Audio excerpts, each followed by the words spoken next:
हवाई जहाज में हुड़दंग करना पहले से ज्यादा भारी पड़ने जा रहा है। जी हां, एविएशन रेगुलेटर डीजीसीए ने उड़ान में बदसलूकी करने वाले यात्रियों के लिए ज्यादा सख्त कदम उठाने का फैसला किया है। क्या है ये प्रस्तावित नियम, बताने के लिए जुड़े हमारे साथ संवाददाता रोहन सिंह। रोहन, बताइए आखिर क्या है इसकी पूरी डिटेल्स। जी, अनरूली पैसेंजर्स को लेकर पहले भी नियम है, डिस्ट्रप्टिव पैसेंजर्स को लेकर पहले भी नियम है, लेकिन जो अब चीज़ें अलग होने जा रही हैं, जो ज़्यादा सख्त होने जा रही है, वो ये है कि पहले जहां अगर किसी एयरलाइन को लगता है कि कोई जो पैसेंजर है वो बदतमीज़ी कर रहा है, हुड़दंग कर रहा है, तो उसको नो फ्लाई लिस्ट में डालने के लिए एक पूरी प्रक्रिया है, एक इंडिपेंडेंट कमिटी उसे वेरीफाई करती है, उसके बाद उस पर कोई एक्शन होता है।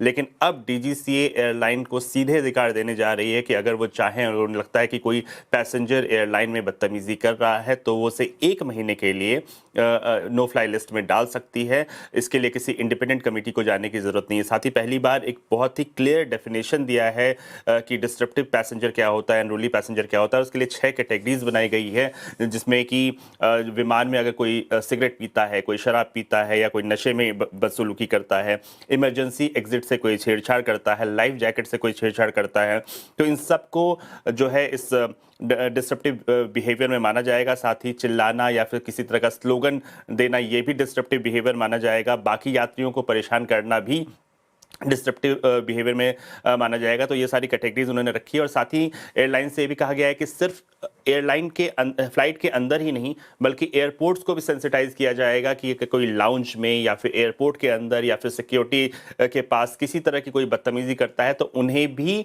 तुरंत अपडेट देना होगा, अलर्ट देना होगा, ताकि ऐसे यात्रियों को नो फ्लाई लिस्ट में डाला जा सके।